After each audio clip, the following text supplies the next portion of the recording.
vai continuar aqui a nossa aula sobre iluminismo, né? A gente viu até agora o quê? Quais foram as bases, né? O que sustentou o iluminismo, esse pensamento iluminista? Recordar, quando pensamos em iluminismo, pensamos em luzes, pensamos em esclarecimento, porque eles achavam que era um mundo que não tinha esclarecimento, que era um mundo governado pelo quê? Pela ignorância. Então o iluminismo era quase assim: vamos libertar o mundo das algemas da ignorância, através da razão, através da explicação do mundo de uma forma racional. Então, aula 2. E aí agora a gente vai direto para as principais características do iluminismo, tá? Vamos lá. Crítica à influência política e cultural da igreja, tá? A igreja sempre vai ser um referencial. É um referencial de crítica, um referencial de mudança.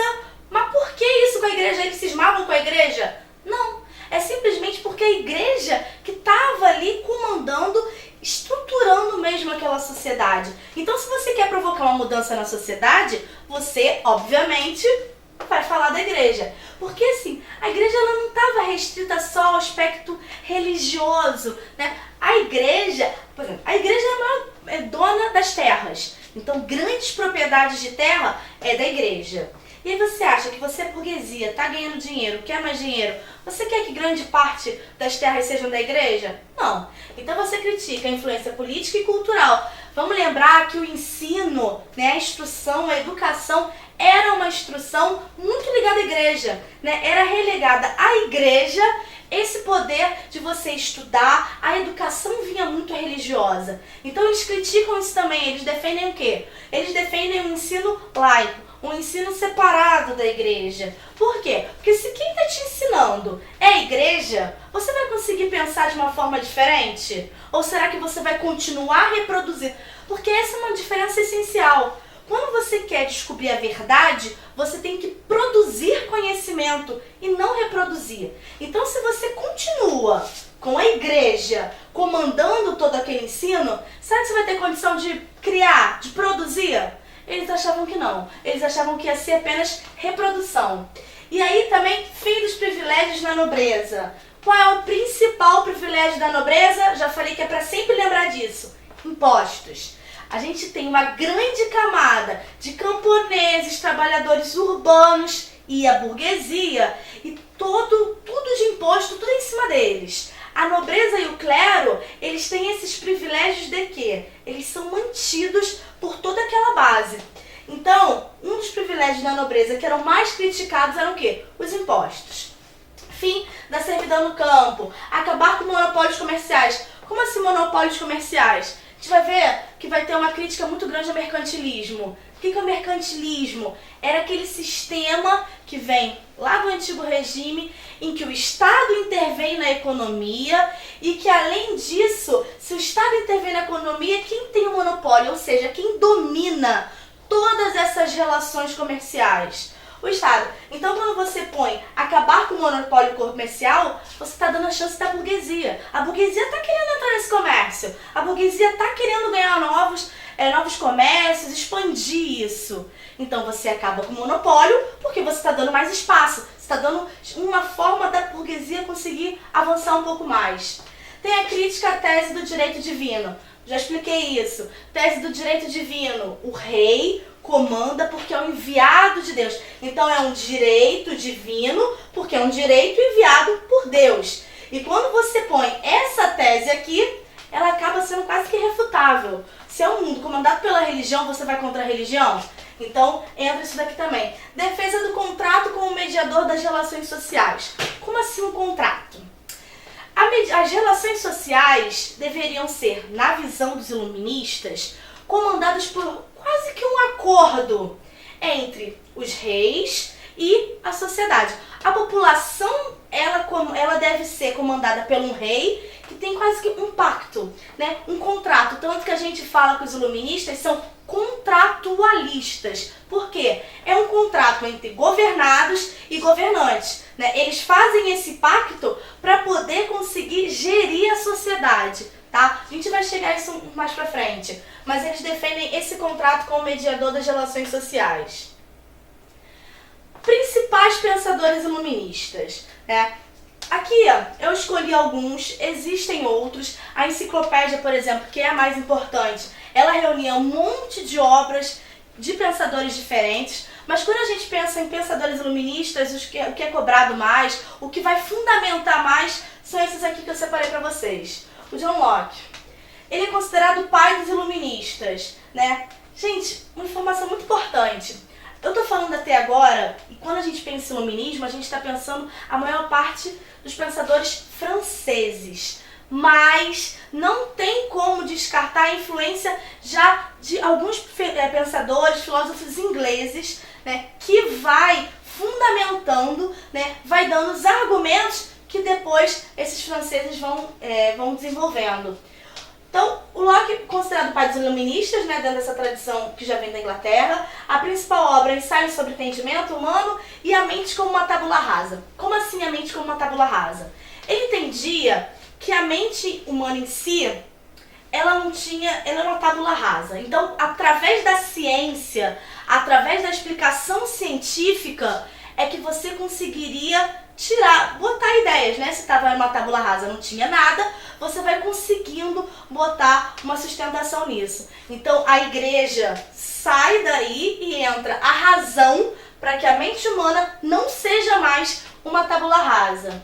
O Montesquieu entra a teoria da tripartição dos poderes. O que é tripartição do poder? 3 poderes: executivo, legislativo, judiciário.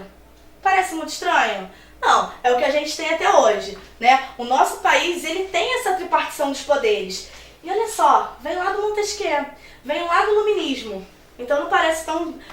Não parece que não é importante estudar iluminismo, né? Tá conseguindo entender já. O Montesquieu também pega, essa principal obra é o Espírito das Leis, né? Onde ele fala exatamente sobre isso. Sobre a importância da divisão dos poderes. Por que ele pensa isso? Eu não estou o tempo inteiro dizendo que há uma crítica à centralização do poder na mão do rei absoluto? Quando ele fala que o poder tem que ser dividido, ele está dizendo o quê? Não é mais uma pessoa só que vai ter todo o poder. Você vai dividir em 3 instâncias para que uma não se sobreponha à outra, que assim a sociedade vai conseguir ser gerida de uma forma melhor, mais eficiente, mais justa e sem ter aquele monarca absoluto, centralizador. Bom, os próximos. Rousseau. O Rousseau, ele às vezes é considerado o briguento dos iluministas, né? O briguento por quê? Porque ele tem algumas ideias que nem todos eles... Gente, pensa o seguinte, sempre que a gente fala de um movimento filosófico, de um movimento de pensamentos, de ideias, a gente não pode achar que todos os pensadores pensavam da mesma forma. Sempre vai haver diferenças individuais, né? O que eu posso ter um grupo de amigos que a gente concorda com algumas ideias, mas isso não quer dizer que a gente concorda com as mesmas ideias, da mesma forma, do mesmo jeito, com a mesma forma de execução. Então, quando a gente pega pensadores iluministas e põe tudo aqui, não seja ingênuo em achar que todos eles achavam a mesma coisa e defendiam os mesmos ideais. Não, até porque tem sempre os interesses envolvidos, né? Se você é mais próximo, de repente, de um governo absoluto, você pode fazer assim, não, vamos só diminuir um pouco o poder, não vamos tirar. O Rousseau, ele era um dos mais combatidos, ele pensa... Né, o contrato social, eu já expliquei um pouquinho para vocês o que seria esse contrato da sociedade, da população, né, com o governante. No discurso sobre a origem e fundamentos da desigualdade entre os homens, ele fala que o homem é bom por natureza. Qual é o pensamento dele? O homem, ele é bom por natureza, ele nasce bom e a sociedade corrompe.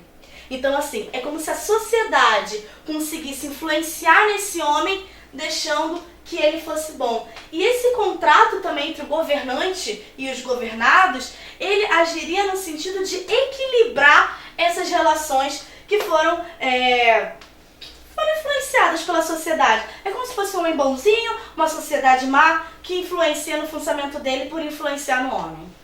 Montesquieu. O Montesquieu, principal obra são as cartas inglesas, né? Ele critica a Igreja Católica, não é novidade, eu estou o tempo inteiro falando isso. e ele tem influência nas monarquias absolutistas. O que ele acha? Ele acha que as monarquias absolutistas, ela tem esse poder e ele tem esse dever de levar mais razão, de promover uma mudança na estrutura da sociedade. Então Montesquieu, ele se aproxima de alguns governantes, né, de alguns reis, através das suas teorias. Bom, continuando aqui, gente, a enciclopédia. A enciclopédia que eu falei pra vocês, eles estão fundando uma tradição. Eles estão botando ideias novas. Eles estão querendo provocar modificações. Mas e se não divulgar a obra? Não adianta só eles pensarem sozinhos e ninguém saber disso. Então a enciclopédia, ela foi feita com qual intuito? Divulgar esse conhecimento, né? Se o iluminismo é levar a luz aonde tinha ignorância, para você levar a luz, quem leva, leva de alguma forma. E a primeira foi a enciclopédia, né, organizada pelo Diderot e D'Alembert. Ele reunia todo o conhecimento existente até então. Então, a enciclopédia, ela é considerada o quê? Muito importante, porque é divulgadora, né, desses ideais iluministas. É o que eu falei. Não é que a enciclopédia toda pensa tudo igualzinho da mesma forma? Não. Mas se o principal é você levar a razão, você só consegue levar a razão mostrando as teorias existentes até então. E as teorias existentes até então estão aqui na enciclopédia. Gente, além dos pensadores que eu já falei com vocês, Montesquieu, Rousseau, eu separei aqui o Adam Smith porque ele influencia numa outra questão, né? Vamos pensar que o iluminismo não é só um movimento de ideias, ele tem, mas assim, um movimento que também influencia na economia, né? Eu tô falando o tempo inteiro da burguesia, dos impostos, das relações. Você vê que a questão financeira, a questão material, está influenciando muito nesse processo. Então, Adam Smith escreve na Riqueza das Nações, né, o que vai ser o fundamento do pensamento liberal econômico. Ele critica o mercantilismo, né? Fazendo o quê? Fim da intervenção do Estado na economia. O que é o mercantilismo? Já falei, mas só pra gente lembrar.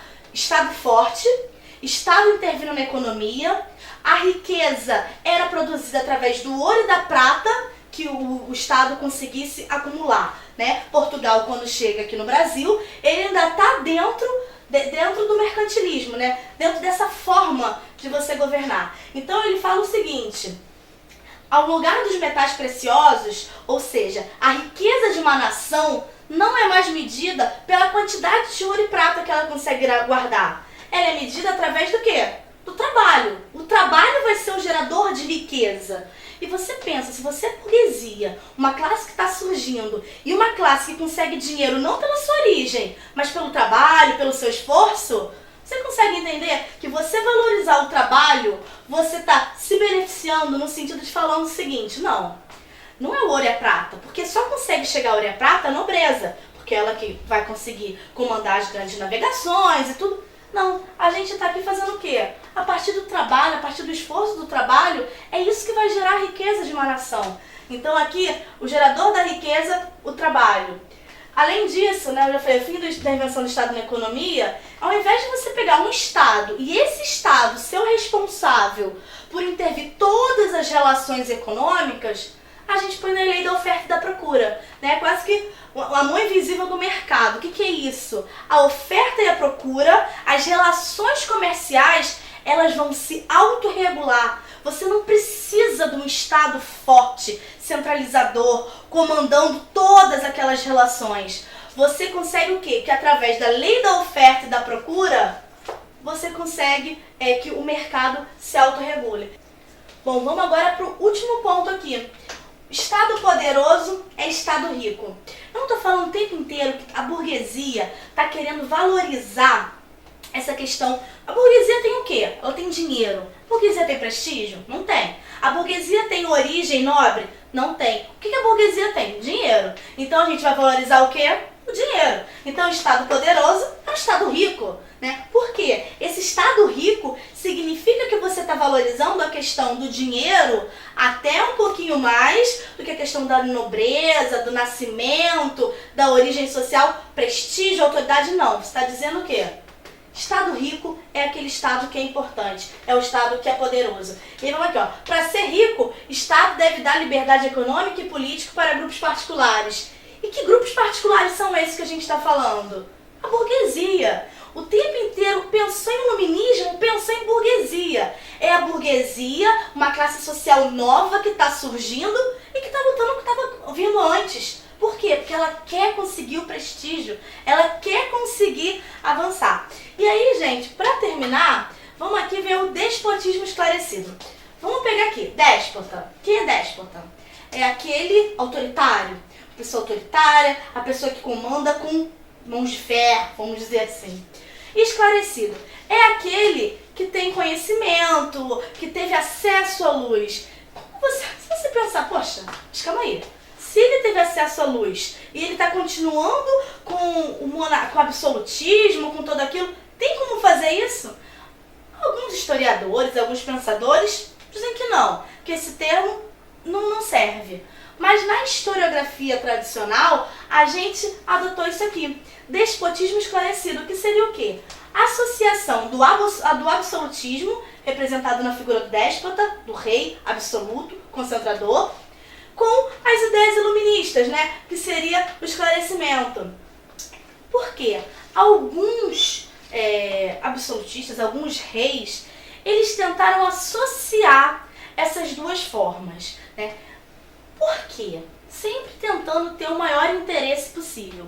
Então, aqui no Brasil teve o Marquês de Pombal, né, português. Eu falo no Brasil porque isso influenciou muito em políticas que chegaram até aqui. O Marquês de Pombal foi um dos importantes. O que acontece, gente? Eles, inspirados nas novas correntes de pensamento liberal e ilustrado, alguns monarcas europeus procuraram modernizar e otimizar a sua administração, preservando ao mesmo tempo a ordem social e o absolutismo monárquico.